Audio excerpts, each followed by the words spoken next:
Our first conference keynote this morning will be presented by Jennifer Keesmaat, Chief Planner for the City of Toronto. This keynote is hosted in partnership with Auckland Conversations and proudly sponsored by Boffa Miskell, New Zealand's leading consultants on environmental planning and design. The Auckland Conversations program is an Auckland Council initiative that presents international and national experts that can inspire and inform on how cities can be transformed to become livable, well-designed and connected places where people want to live, work and play. So we'd like to acknowledge the Auckland Conversation sponsors and give a warm welcome to the live stream audience that's joining the session this morning on the Auckland Conversations website, conversations.aucklandcouncil.govt.nz, and also on the live Twitter feed, hashtag Auckland Conversations and hashtag Livable. It's now a pleasure to invite Rachel DeLambert, partner at Boffa Miskell, to the stage to welcome Jennifer Keesmaat.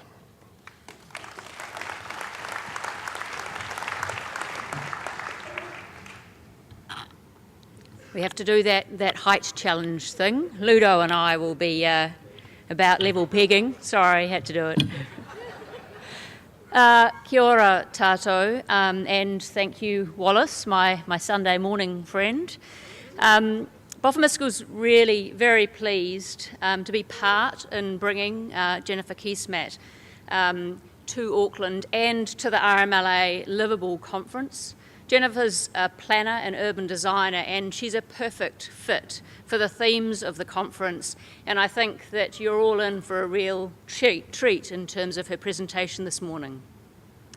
Now, Toronto perhaps isn't the city that we have tended to follow closely in this part of the world, given that I think we're much more attracted to those West Coast cities of America, the Vancouvers, San Francisco, LA. But when you look at the challenges that we face in Auckland and then Toronto's, particularly around livability, housing, affordability, and then the relationship of transport with housing and land use integration, but then also how you take communities with you in cities of rapid growth and change, then I think we have an incredible amount to learn from Toronto. And Jennifer's perfectly placed with her roles in relation to the Chief Planner at Toronto, the City of Toronto, and in her earlier initiatives and roles to bring real lessons for us here in Auckland. There are certainly a lot of parallels, and I think there are many insights that Jennifer can bring from those roles, and I think probably her struggles and challenges as much as her many successes in the various roles that she's had. So very shortly I will say welcome to the stage, but before I do that you might see me also depart, which I notice everybody to date has, which is a bit unfortunate. Through a trick of ill fate on my part and the Environment Courts, I'm actually due there very shortly. And as we know, that's a bit of a non-negotiable, so I'm going to be listening to the delayed feed rather than the live presentation, and I'm going to look forward to catching up with Jennifer later in the day. So without further ado, Jennifer, welcome to the stage.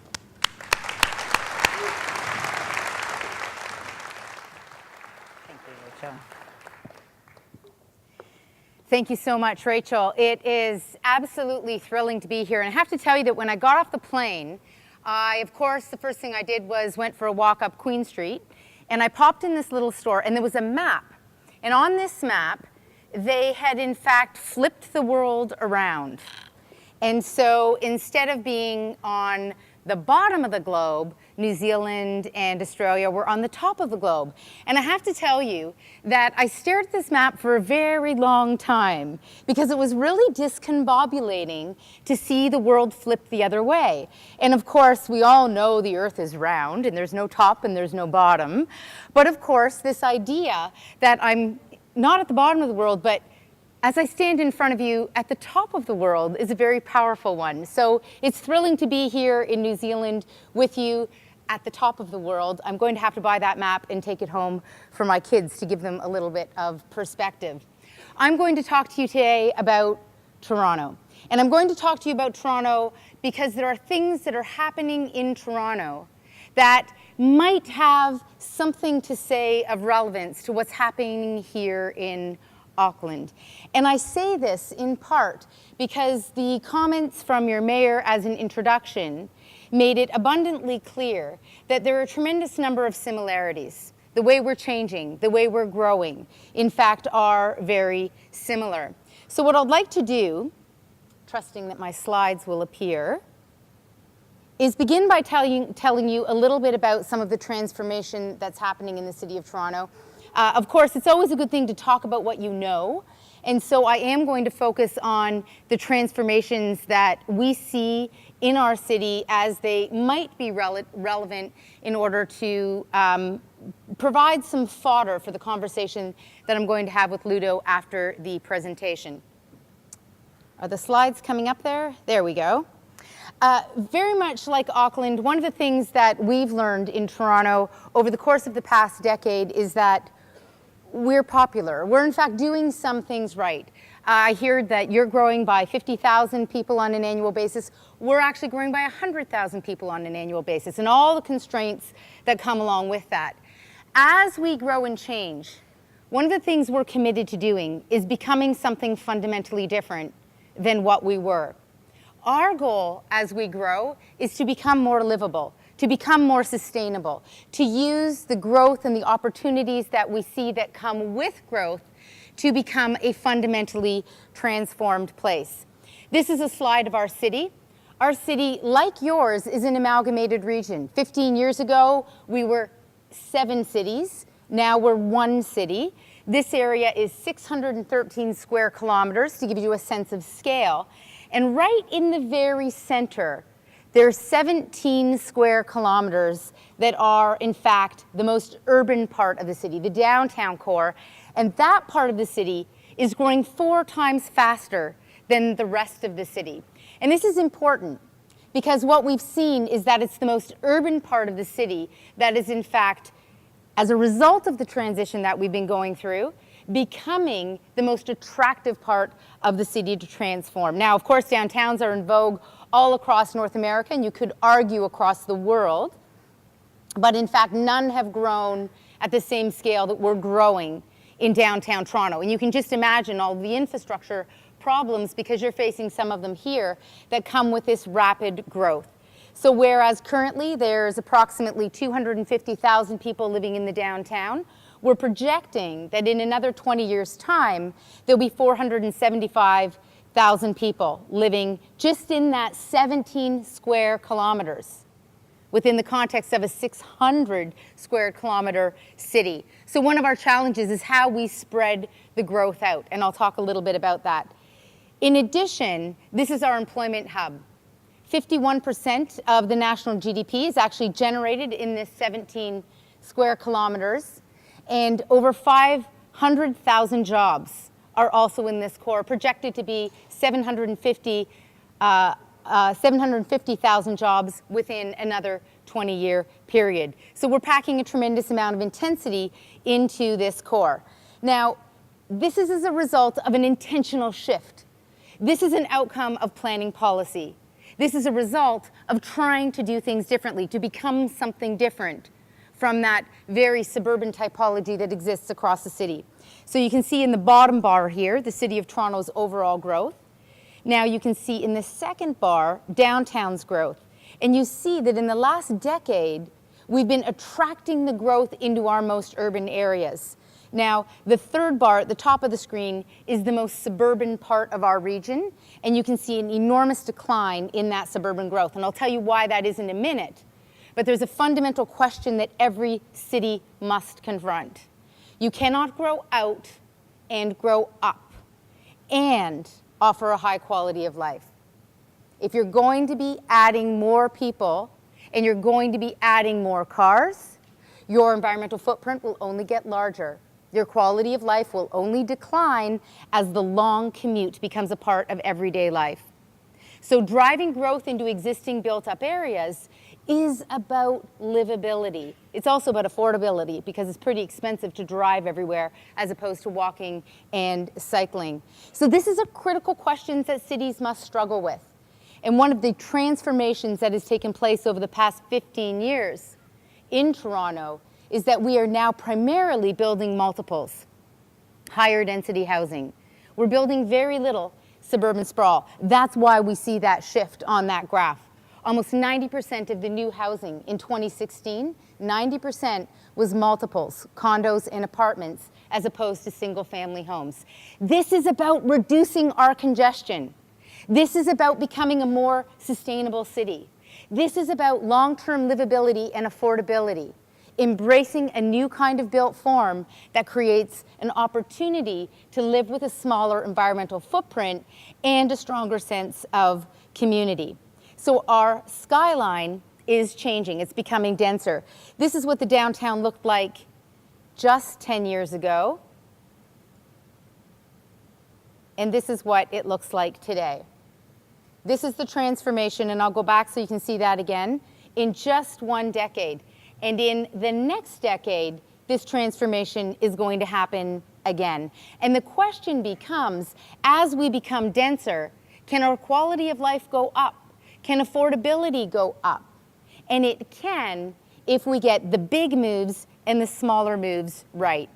We have a tremendous way to go to get there. And one of the hottest topics of conversation in Toronto is our infrastructure deficit, the quality and character of our public spaces, affordability, traffic congestion, and investing in transit. So we know we are only part way along on this journey, but I'm going to show you some of the things that we're doing to try to shift our course to become a more sustainable, livable, and affordable city. Now, this is our downtown core. Our peak density isn't too bad. We're at approximately 17,000 people per square kilometer, but our average density in the city is very low. And this is a reflection of the fact that we're a spiky city. Very high density in the core of the city, and then very low density in our suburbs. So a clue to what needs to change is actually transforming our suburbs. We are focusing on that missing middle. How do we, in fact, add mid-rise density to bridge that gap between the spiky, really high density parts of the city and the lower density parts of the city? And to put this in perspective, our peak density is about the same as London, England. But the average density in London is much higher because it's not a spiky city like we are. And then, of course, New York is way off the map. We're at 17,000 people per square kilometer. New York's peak density is 58,000 people per square kilometers. We don't actually aspire to that. That's not our objective.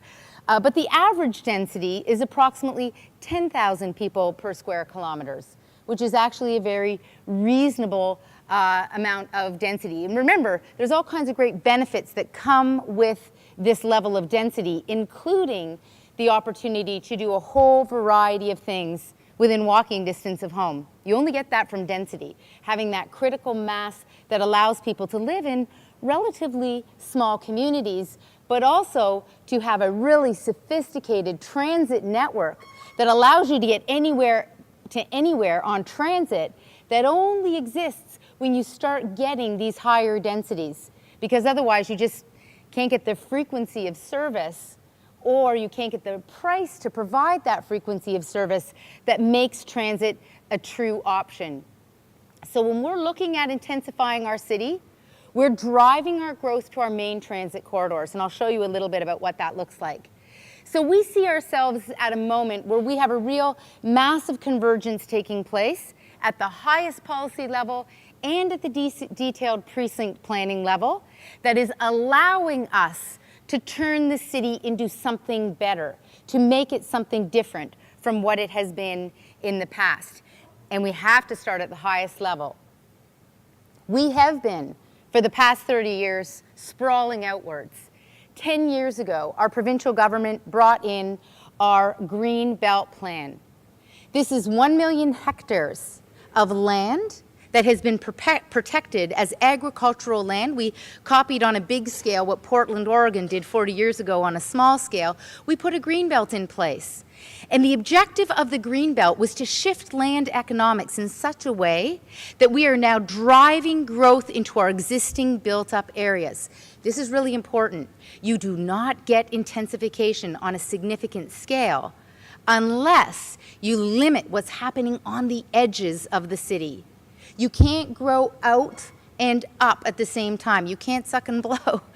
And this policy framework is about saying, hold on a minute. We're going to shift the way growth happens in our region. We're going to drive those growth to those areas where we already have infrastructure. And we're going to do this precisely because we want to become a transit-oriented region. We want to get those densities to a point where transit becomes the viable alternative. So this high-level policy framework is really the key starting point that allows everything else you're going to see in this presentation become a reality. But we also know that young people have a very different desire in terms of their consumer preference for how they want to live in urban places. And cities that aren't attracting young people, of course, are going to eventually go into decline. So we recognize catering to young people in transforming how we change as a city as being essential. We know that young people, they want to walk to work. We know that they want to move by bike. We know that they're no longer getting their driver's licenses when they turn 16 if they have that choice. So we're trying to change the city to increase the choices for walking, cycling, and living very close to where you work. And if we look at that downtown core that is seeing the bulk of our growth, a fascinating thing has happened. 75% of the population walks or cycles to work in the downtown.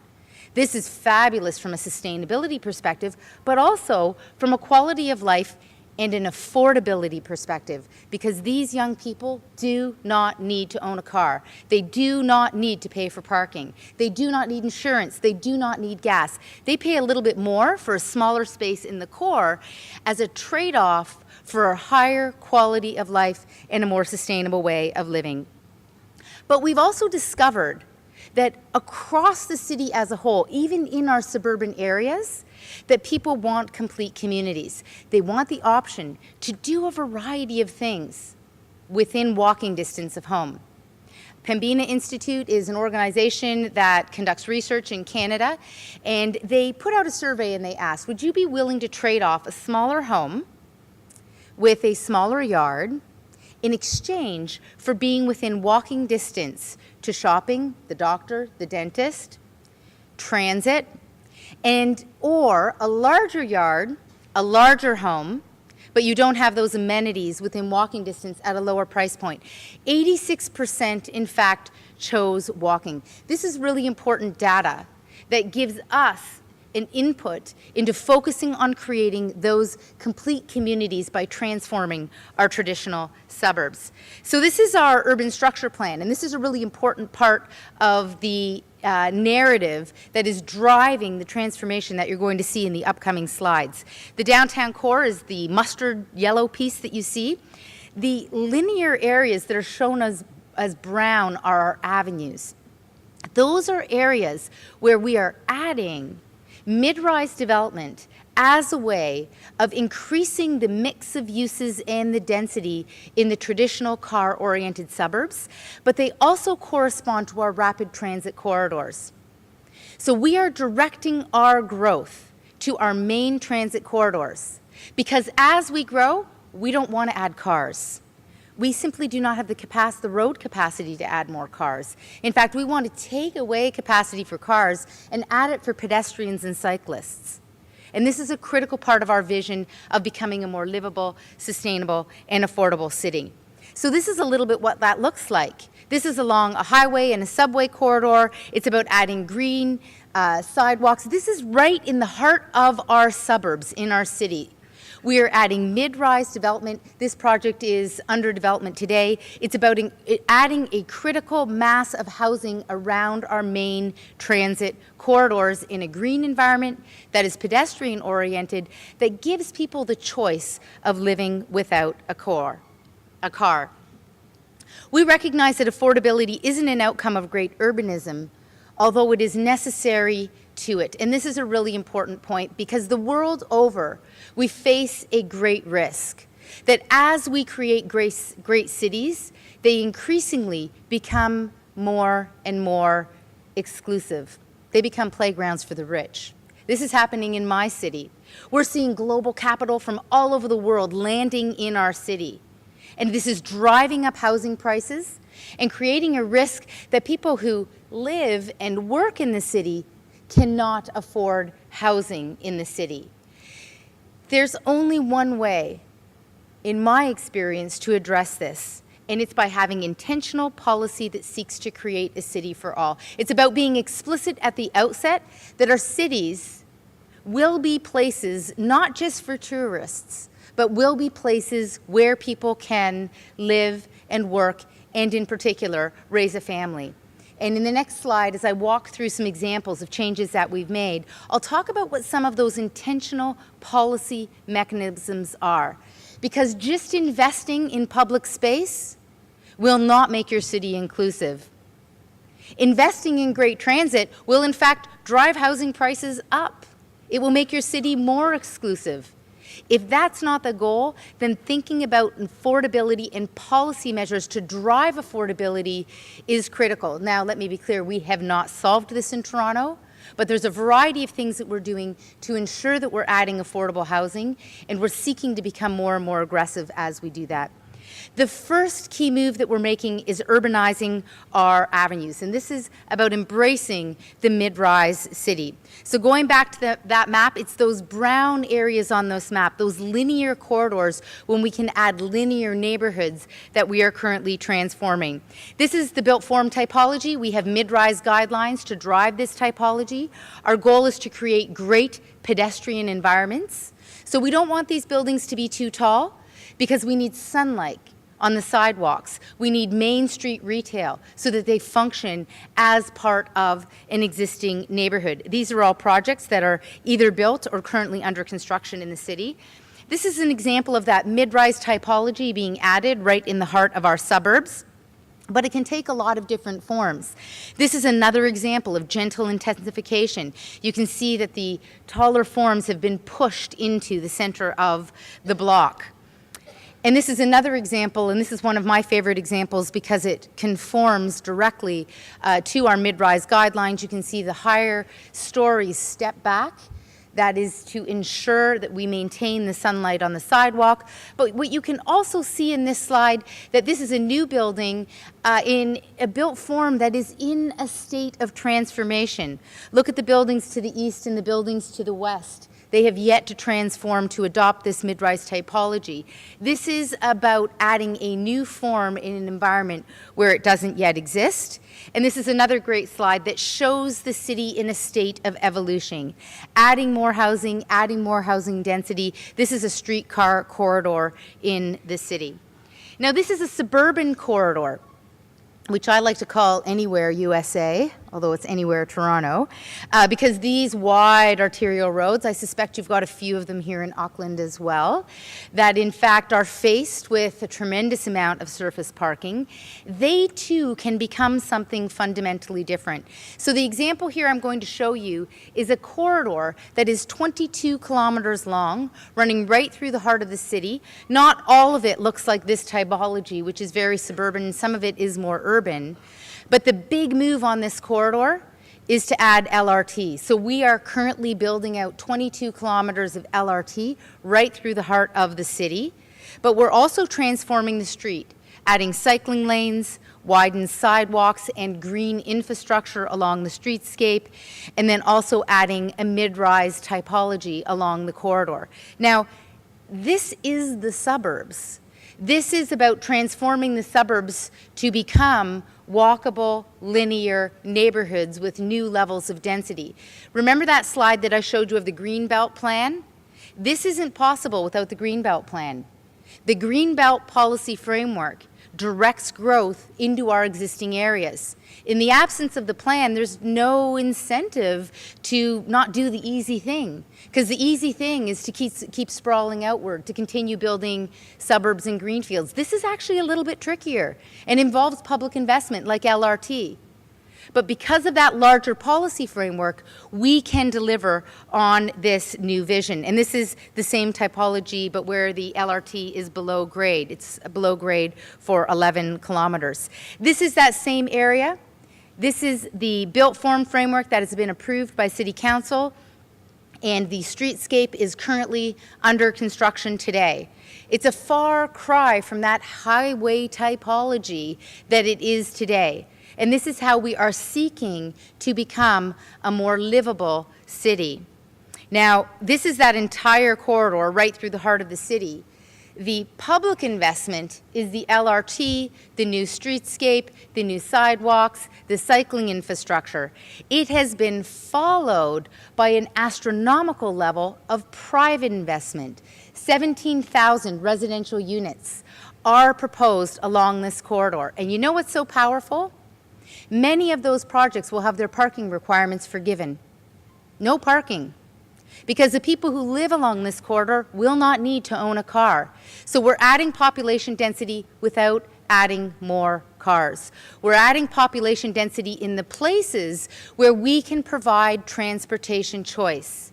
Because of the density in the linear neighborhoods and the mix of uses, you can walk to work, you can walk to the doctor, you can walk to the dentist, you can walk to do your grocery shopping, or you can take a cycling lane, or you can connect into the broader city's transit network on LRT. This is the opportunity of creating places that are fundamentally different from how they looked in the past.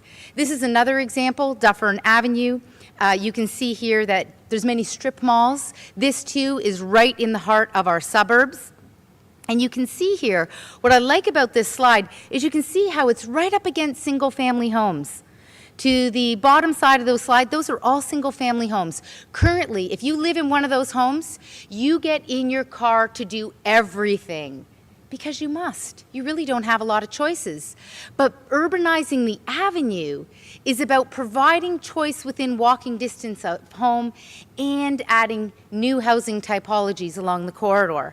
That strip malls, those parking lots are being transformed into this, a new amenity in the suburbs. We're urbanizing our suburbs to make them more sustainable places. The second key way that we're responding to this mandate of creating a livable and affordable city is by urbanizing our classic suburbs by adding gentle density and new housing types. This is a typical 1950 strip mall. This is a picture from when it was originally built. This is what it looks like today. This is right in the heart of one of our most beautiful suburbs in Etobicoke. Very high-end housing. And here too, you pretty much have to drive everywhere, including if you want to go to this mall. There's no pedestrian connections to the adjacent suburbs. So we are transforming this into a hub right in the heart of the suburbs. The idea being that there will be choice in terms of how you can move, the destinations that you can walk to. So this is what this new community will look like. It will include affordable housing, seniors housing. There's still parking here, but the parking has been put underground. All of the new buildings conform to our green roof bylaw, where we require green roofs. And there's a whole variety of new housing types that have been added here. Now, I have a personal story that I'll tell you, which is my husband actually grew up in this classic suburb. And 4 siblings, his parents had a pretty big house, and when the kids moved out of the house, they had this great big house. They loved their neighborhood. They didn't want to move out of their neighborhood, but there was one pretty simple problem. There wasn't anywhere to move in the neighborhood. And I like to tell them that this project is for them. Unfortunately, it came 10 years too late. They could have stayed in their neighborhood if this has been built, because urbanizing your classic suburbs is about adding choice that can respond to people at all ages of their lifespan. So young people can live here, but people who are downsizing can live here too. Now, my in-laws would never move into the downtown core of the city. That's too urban for them. But to stay in a classic suburbs, in a different housing typology, now that would have been a real choice. And we failed in terms of our public policy because we didn't have this choice. And now we are going to have this choice by urbanizing our classic suburbs. And this is a little bit of what some of the amenity will look like in that new area.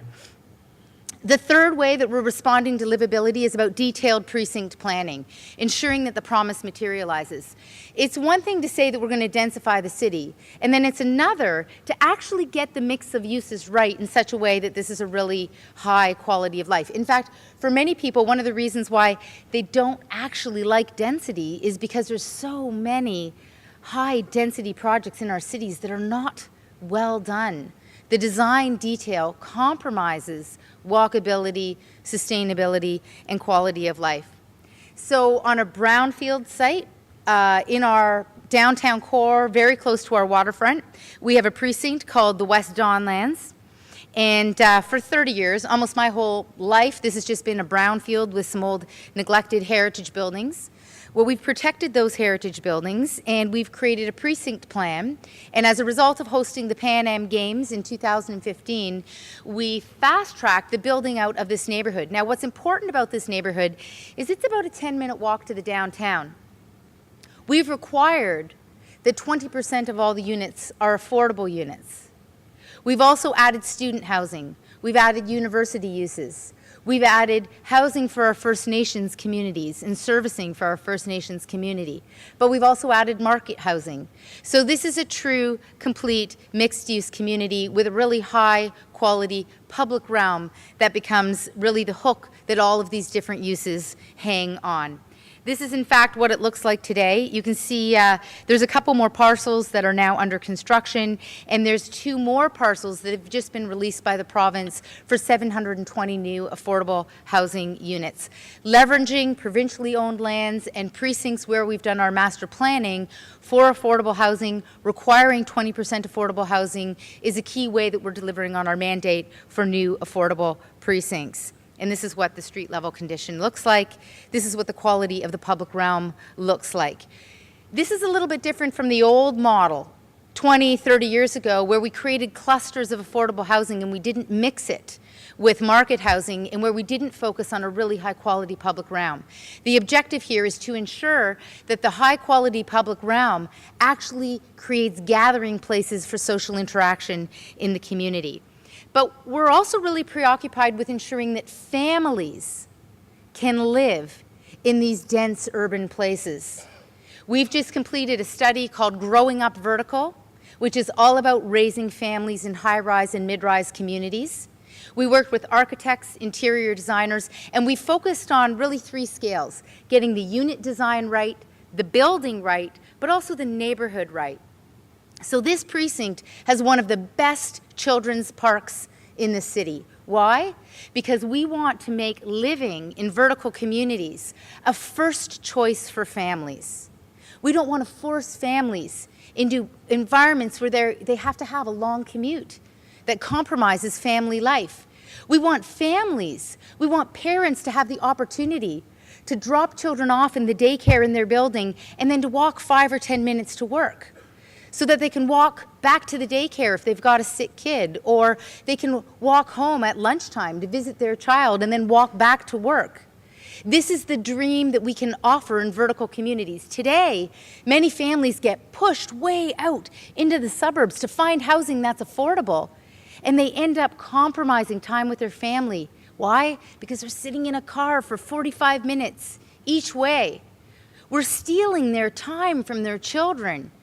And this is why we created our Growing Up Vertical policies. It's about ensuring that affordable housing in the core of the city that offers excellent quality of life for families is what we are delivering on.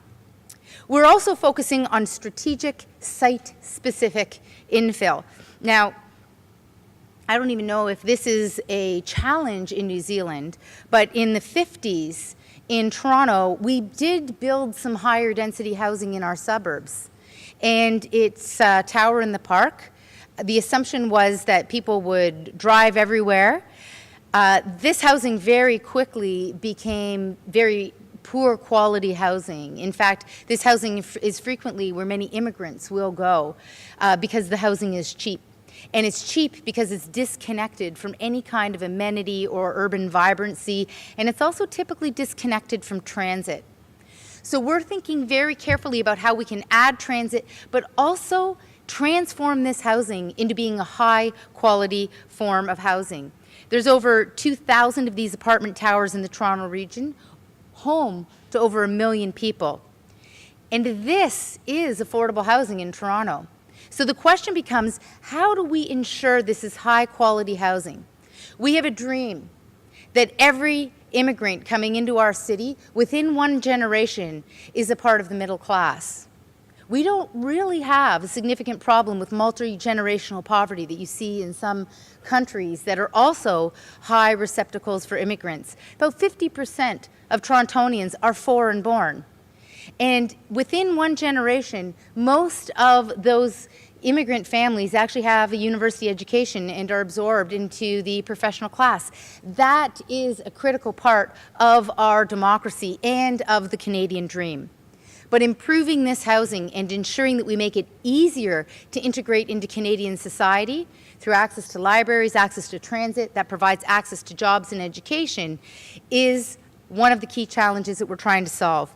So I'll give you an example. It's called Parkway Forest. Think of the most suburban suburbia you possibly can. Highway interchanges, big malls, low density. That's Parkway Forest. You can see here the ground floor before and after for those who are urban designers in the room. Buildings that were floating in the middle of the site, unowned park spaces that were dangerous and unused, were transformed by bringing the buildings up to the street, creating a street wall, infilling strategically. This is what that looks like. We added new mid-rise buildings in order to create a street edge, to create a pedestrian realm, to make these communities walkable communities that connected into a new subway station.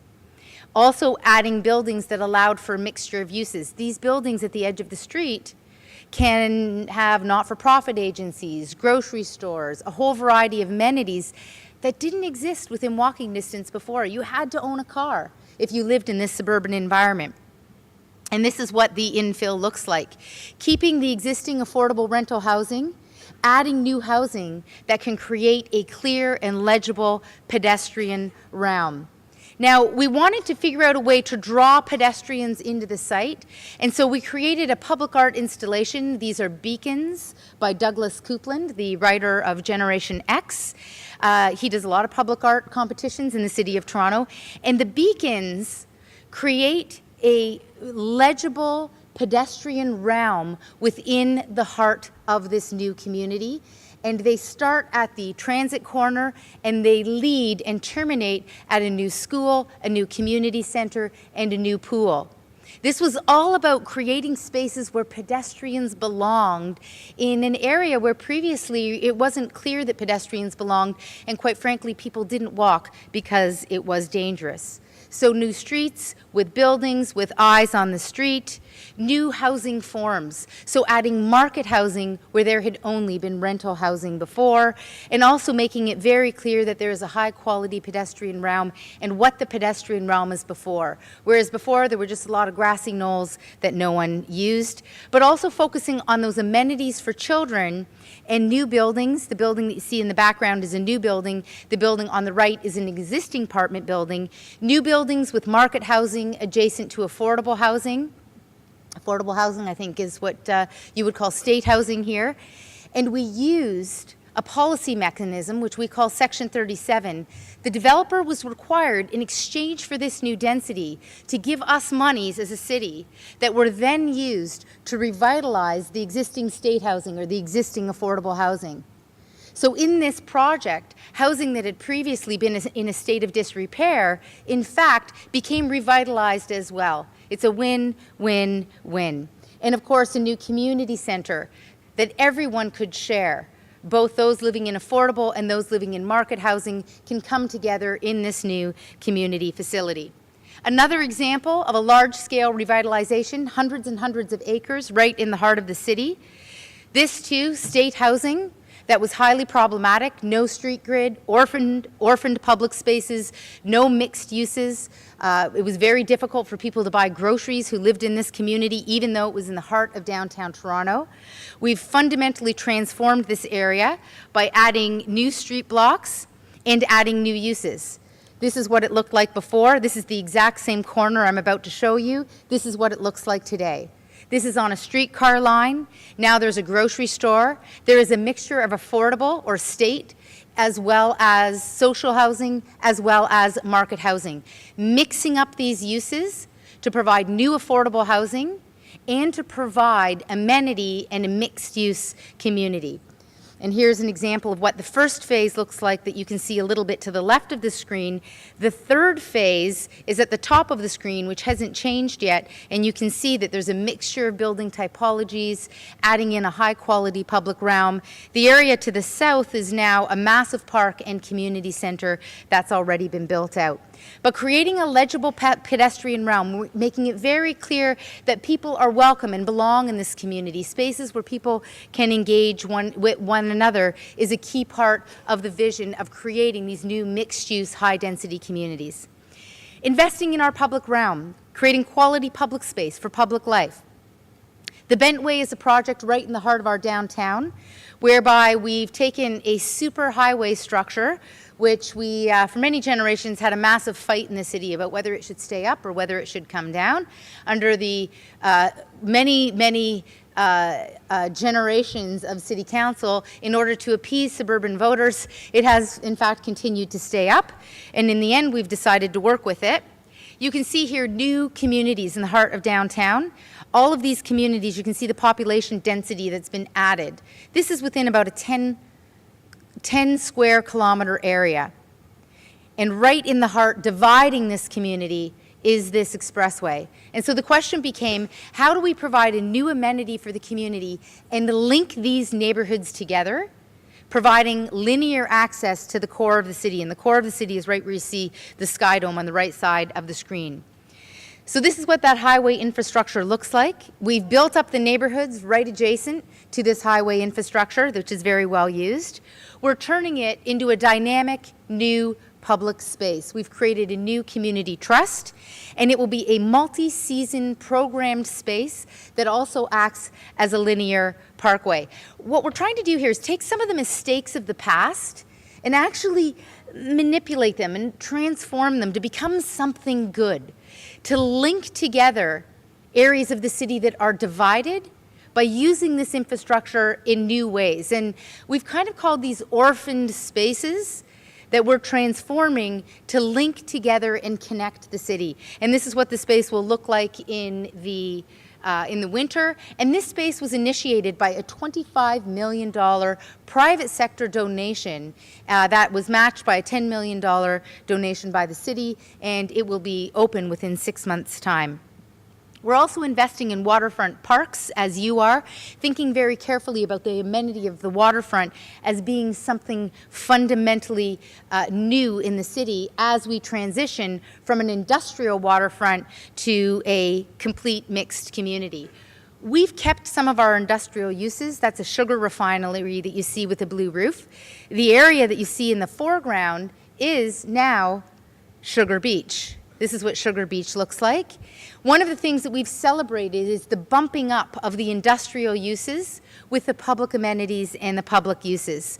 We've also added in new office uses, new residential uses. We're transforming the waterfront to become a dynamic public space.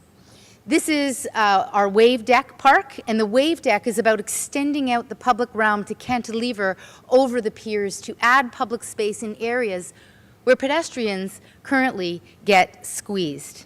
This is Wave Deck Park. We're also thinking about using infrastructure in a multitude of ways. The old model was really about public art being public art, infrastructure being infrastructure. This is an example of public art that's also a park, that's also a stormwater management feature. It's extra hard working infrastructure, and we're leading with investment in the public realm, much like you are here in your downtown quarter, investing public dollars to attract private investment. Now, the hook all of this planning hangs on is really our transit network plan. And we've brought forward, I have the great pleasure as chief planner of also being responsible for transit planning in the city. We link together intensification and growth with our transit planning. We see those two things as inseparable.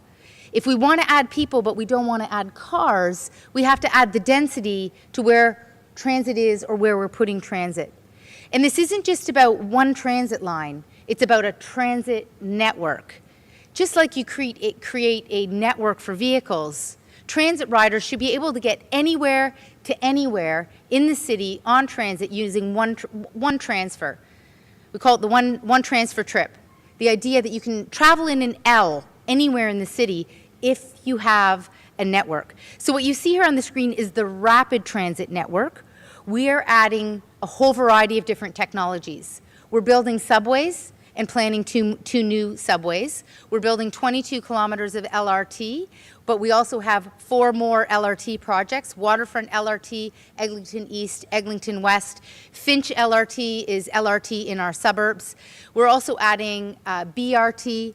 We've really taken an approach that we have to look at the typology, the growth in the city, and add the right technology in the right place in order to create a seamless system where people can move from one technology to the next to use transit as their first choice. Transit is really the hook that this entire vision hangs upon. And the last few slides I'd like to mention to you is about the way we're doing this. We know it's important to transform the way we think about the city. We actually say in our city policy that we need to change our minds.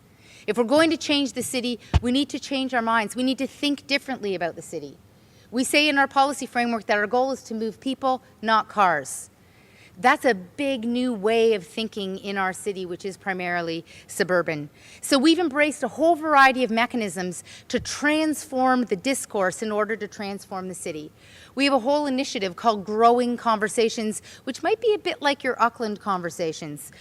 I hold chief planner roundtables, which are about asking the questions we don't know the answer to and bringing voices into City Hall that don't usually have access to City Hall. And then we broadcast those conversations, and we use those conversations to generate action plans. We also have something called PIPs, Planners in Public Space. Planners go into public space to talk to the city residents about the future of the city. We go to the places where residents already are. We have a planning review panel. We have selected 28 residents through a civic lottery to be our sounding board. This panel is representative of the incomes in the city, the ownership in the city. It's 50% owners, 50% renters. Believe it or not, they have different things to say. It's representative of the ages of the city. There's lots of young people on here because we've got lots of young people in our city. It's representative of the ethnic diversity of our city. There are hundreds and hundreds of languages spoken in Toronto. This sounding board provides us with advice on our policies that we bring forward to City Council in order to ensure that we are sensitized as planners to the diverse voices, experience, and perspectives that exist in our city. We've also created a youth research team, and the youth research team are youth talking to youth, advising us on how to transform the city. And they've given us many, many recommendations which we're implementing. As an example, I created a podcast called Invisible City Podcast. It's about cities. It's about the things that you don't see that transform and can be transformative in cities. Why? Because youth said to us, you know what? We don't see the relevance of city planning. But we listen to podcasts. If you made a cool podcast, you might be able to get us hooked in. And the podcast has been hugely popular amongst people under the age of 40. A few older people too, I think. We recognize in our city that affordability is a choice and that affordability and livability are inherently and fundamentally conjoined. The risk is that our cities get better, but only for some. They get better, but in an exclusive way. If we're truly committed to the democratic project, if we're truly committed to being an inclusive city, we will in fact choose to create cities that are affordable and livable for all, because after all, it really is a choice. Thank you.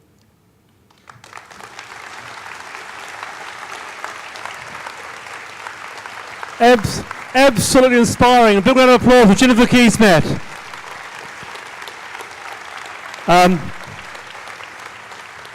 Next year, you can find me living in Toronto.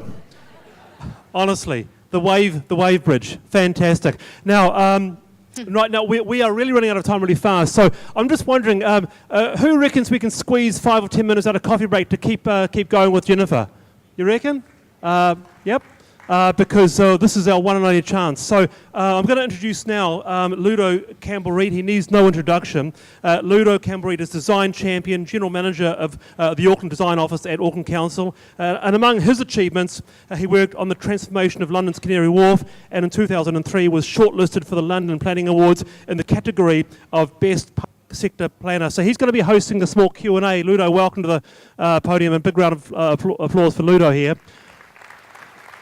And if I have time, I will get to some of your questions. Many of you have emailed me through the app, so thank you for that. And again, a big thank you to our sponsors, Boffa, Miskell and Auckland Conversations. Ludo and Jennifer. Great. How's the... does everyone hear me? No. Can you hear Is Ludo? that working? Hello, everybody? Yep, all right, turn it up a bit. A little bit up. All right. So Jennifer, it's great to be here, and it's funny I've seen Jennifer for many years on YouTube clips. We communicate via Twitter, and it's always great to actually see the person and have a proper conversation. What I'm going to try to do is talk a little bit about some of the kind of key tools that you have deployed to help transform Toronto. And I guess just to start as an idea, change. Everybody wants progress, but nobody wants change. It seems. And so your communication techniques were amazing. That chief planner roundtable conversation. Why didn't I stand up here? No, we've got a microphone coming. Why didn't I just use this for a minute? So so nobody maybe heard. I was just saying that Jennifer, one of the key things with cities is it's all about change and transformation. And everybody wants progress, but nobody wants change. So there's this big issue around how you help to communicate with the constituents, the elected members, the mayor. Everybody's part of it. Your chief planner roundtable sounds like a really intriguing opportunity to get messages out to the public. How did that work? And was that an elected members in the room, or was it a professional conversation with the public, perhaps? Sure. So is this one on? It is on. Okay. So Chief Planner Roundtables, I initiated them 5 years ago, and I'll tell you the genesis of them, which was that I was thinking about all these things that I had to do that I didn't know how to do. And I thought, oh, there's some people I need to talk to. I want to bring in some academics. I want to bring in some developers. There's some key community leaders that I'd like to talk to. And then I thought, wait a minute, why not make this conversation public? And so within the committee rooms in City Hall, we have tables that are set up in a semicircle. And then there's also a gallery for the public. And so the Chief Planner Roundtables are 3 hours long, and they're on a whole variety of different topics. The very first one was on resilient cities. We had a whole series that we called Next Generation Suburbs that were on mobility in the suburbs, built form in the suburbs, and then we had one called Arrival City, which was about immigrants in the suburbs. Because several generations ago, immigrants came into the core city, but now immigrants tend to come into the suburbs, and they don't necessarily have the amenities that they need. We've had a roundtable on main streets, on our ravine system and our ravine strategy. So the roundtables are 3 hours long. The first hour, there are 10-minute presentations by 6 guests who, usually there's a few academics, usually there's some of my colleagues who are within the administration, as well as other key stakeholders. I usually have a developer, someone from the development industry or the real estate industry, or someone from law who will be at the table as well to talk about the issue from their perspective. Each presentation is very different. And then we have a facilitated discussion for the next really hour and a half to 2 hours. But importantly, we trend on Twitter nationally in these conversations, and we also live stream the conversations. And the very first time I did one, we decided we would have people sign up because there's only a limited amount of space in the gallery. And within 24 hours, we had to put in place an overflow room. Right. And then we discovered that a lot of people followed live streaming as well. So, I wasn't sure, will people really be interested? Because these are, we have public conversations, and these conversations get really detailed, and they're sort of inside baseball. Yeah. And we discovered that people do really want to do a deep dive on these issues. And and then we always create an action document, and there's a whole series. Growing Up Vertical is an outcome. That whole policy document, which has now been approved by City Council, is an outcome of a Chief Planner Roundtable that was on raising families in the city. And the question that we asked in that roundtable that we didn't have the answer to was, how can we make it more affordable and more desirable to raise families in more urban places? Yeah. And that led to the whole Growing Up Vertical initiative, which has been hugely successful and has really transformed the way the development industry is now building their projects. It's a really useful thing, and you think that people aren't going to be interested, but actually they're citizens of the city, and so absolutely they are. And I think that's been a really great success story of Toronto, is actually the city engaging with the people. We have an amazing group of advocates in this city, and we're quite lucky to have them. They're sort of the new generation, the new tweeters, the bloggers and so forth. We have a couple of groups who are pretty powerful, are very helpful. How about your city? Have you got advocacy, people outside who lobby, and are they influential? Yeah, sure, we do, absolutely. In fact, I would say that an enormous amount of the progress that we've made on our cycling infrastructure, because we put in cycling lanes and we see increases in 600%. We have truly become a cycling city. It's actually a bit astounding to go into our core. Cycling has become very normalized in a really short period of time. A big part of that is Cycle TO, which started out as a cycling union that grew very slowly at first, but they're a cycling lobby that came up with an amazing strategy. We have 44 city councillors, and what they did was basically create lobby groups in each of the 44 wards. It's a lot of work in order to lobby individual councillors, and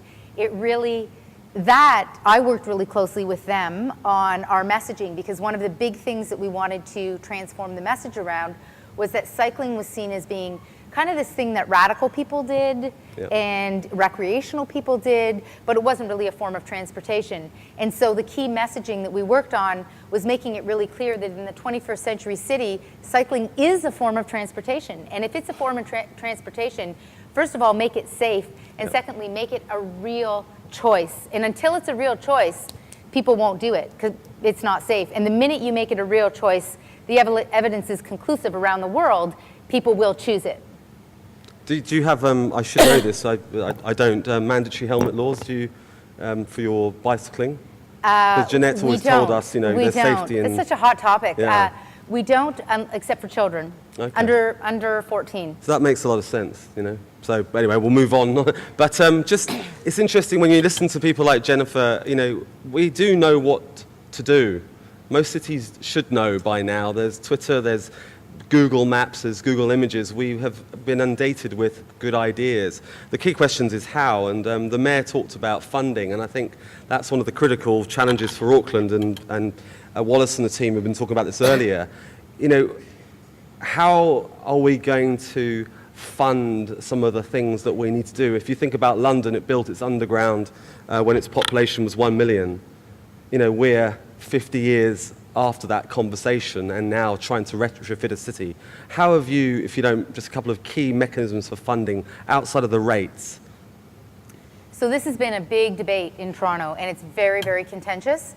But we do have, as a result of lobbying the provincial government for many years, we now have a suite of financial tools that we didn't have in the past. So we now have a hotel tax, road pricing is something that we can now use. Parking levies is a new financial tool that we can use.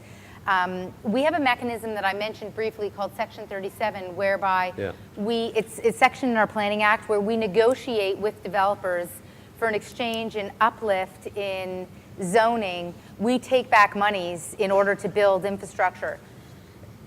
So specifically, Parkway Forest that I showed you, that community center was paid for by the developer. The public art, the public realm, all of that was paid for the developer in exchange for additional density. So we use those kinds of tools and mechanisms. We now have a federal government which is on side and recognizes the importance of investing in transit. So we just had an announcement for the transit network plan that I just showed you. For some components of it that are still in the planning phases, $4.2 billion from the federal government. This is new. They'd never really, we weren't really on their radar screen before, and we've been working really hard with them to say, hey, this is critical to the survival of the country, is transit in our cities. And so we got the federal government to realize that there has to be a federal role in delivering transit in cities. It goes back to sustaining immigration, it goes back to attracting investment, it goes back to livability and sustainability. And the federal government in Toronto in Canada has been very responsive to that, and it's been transformational. You would never have seen that transit network plan previously without their participation. I've got a couple of really quick questions here. One from me first, and very briefly. So you've been in Auckland, you're from this extraordinary city of Toronto, and you've been tweeting up a storm while you're here, one of them being a snapshot of this beautiful public sculpture by Michael Parakorwhai, which your bright coloured Cuisinairs thing, which reminds me of those sort of rods. You love it. So be honest, what do you think of Auckland from what you've seen? Ludo, block your ears. Be honest, block your ears. I'm confident it'll be all right. Well, let me say the first thing, the very first thing that hit me very hard when I got here. Well, I'll be honest, I'll tell you the very first thing, because we just built a rail link from our airport to our downtown. Here we go. And I have to tell you, you got to get your ass in gear on that. That is. Applause for Jennifer. That's a very big. We've got to get our shit together, huh? Yeah, well, yeah, absolutely. But that rail link, ours, I felt like ours was 20 years too late. But I was coming in, and I kept saying to my cab driver, because I was looking at the traffic in the other lane, I said, I'm going to have to leave a day early to get to the airport to get out of here. So we have a fixed link. It's an express rail link from the downtown. It used to be an hour-long drive. Now it's a 22-minute, very comfortable rail link. It's been very successful. It's not without its controversies, but it is absolutely critical that you do that as soon as possible. I can't say. How about that, Jennifer? Very good. Someone tweet that, by the way. I've got one here from the audience, and I think this is something that needs to be addressed as well. A question: in Auckland, the urban boundary policy has been very controversial and labelled by some as the main reason for housing unaffordability. Jennifer, this has been political, this issue. How difficult was it to get Toronto's Greenbelt policy adopted, and how important is an urban boundary for a city? Yeah, so the first thing let me say is that it was really hard. It wasn't easy. I don't want to pretend it was easy in any way. It took about 10 years to get it in place. It's been in place now for 10 years. And there's an incredible myth that I'm sure gets perpetuated here, because it gets perpetuated in Toronto, and I've heard it from my colleagues in Australia as well as my colleagues in London and Portland. This myth that by putting an urban boundary in place, that drives up land prices and is a detriment to affordability. And you know why that's a myth? Because you don't have a hard boundary right now, and you've got a problem with affordability. So it's an absolute and complete myth. Really, the urban boundary is about a whole variety of key drivers. It is about the long-term sustainability and livability of the region. The risk is that you will continue to sprawl. You're adding 50,000 people a year. Imagine you're adding 100,000 people a year. Your commutes are just going to get longer and longer and longer and longer. I invite all of you to come to Toronto and to see our region, because you do not want to make the mistake that we've made. We are no longer having a debate about this, and we're no longer having a debate about investing primarily in transit and not building roads, in part because we have already built a 16-lane highway through our region that the minute it was built was filled with cars. We have an expressway right through the heart of the city that was built in the 1950s, and by 1960 it was at capacity, completely at capacity. So this notion that you can build a region that is sprawling and people can have a high quality of life, we've actually demonstrated that simply doesn't work. Okay, we've only got 2 more minutes, Ludo, so if you've got one more burning question, then we'll move on for a well-deserved cup of coffee. Ludo. Thank you. Just one question.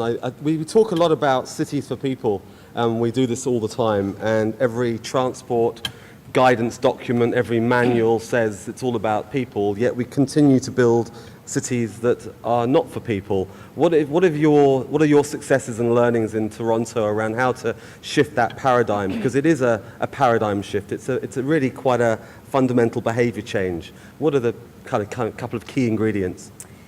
So the first one I'll say is that one of the challenges, and this is why I talked about precinct planning and delivering on the promise, and I think you're doing that right here, you're delivering on the promise. I think this area is breathtaking. When you deliver on the promise, you start to plant the seed that we can do things differently, that we can live differently. And one of the really critical parts about our growing conversations is that we don't want to put people in camps or put people in corners. The minute you put people in corners, you can't change your mind. You have to defend your position. Yeah, and that is a risk to our urbanism, is putting people in corners. We have to find what our shared interests are and then build the dialogue around those shared interests. We have a shared interest in a really high quality of life. Does anyone like a really long commute? No one likes a long commute. The myth of the long commute, I like to call it, this idea that you can live really far away, hop on a highway, and crank up the tunes, and it'll be great traveling. You'll have your latte, whatever, your flat white. I'm trying to be culturally appropriate. That myth has been blown out of the water, and so one of the really big things, I had a slide that I took out, which I wish I left in. When we did our transit network plan, we called the planning process feeling congested, and we talked about how we're all feeling congested. Our sidewalks are congested, our transit's congested, our roads are congested. And part of what we did was we consulted with people we wouldn't normally consult with, and we did it in different ways. And I have a newspaper headline, and it's written by a newspaper columnist who writes for our kind of right-wing rag, and the headline says, "I'm seeing the world differently now that I've seen it from a bicycle seat." And the first line of the article is, "I used to hate cyclists."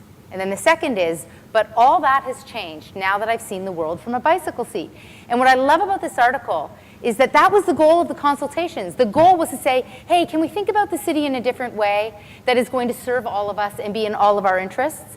And if you can figure out a way to have your conversations in such a way that it's not kind of the echo chamber of all the same people talking to each other, then you can begin to implement change, because people start going, oh yeah, this makes sense. This is a better city for everyone. Fabulous. Hey, look, we've got to wrap it up. A massive round of applause for Jennifer Keysmat and Ludo Campbell-Reid. It's been absolutely inspiring, Jennifer, so thank you so much for that. Ludo as well. Are you closing? You close? Am I? Yeah. So look, thank you. I just got my list of things I'm meant to do here. Far from me to break from what I'm told to do. Look, before we break, thank you to everybody that came along today to listen to Jennifer. Jennifer, it's really magical having you here. We've got a whole day of Jennifer on Monday. My team, Auckland Transport, we're going to be immersing you in the bureaucracy and the staff. We've got amazing people ready to mine you for information and ideas, and already today has been brilliant. So can I thank you all for coming today? Thank the Auckland Conversations team for putting this on. I'd like to just thank Wallace as well for doing your great job, and also the sponsors for the program, which are up on the board, and I guess thank you to the RMLA, because we have partnered with you once before on this, and it shows you what we can do in bringing amazing people to New Zealand and to Auckland. So thank you to you for the partnership.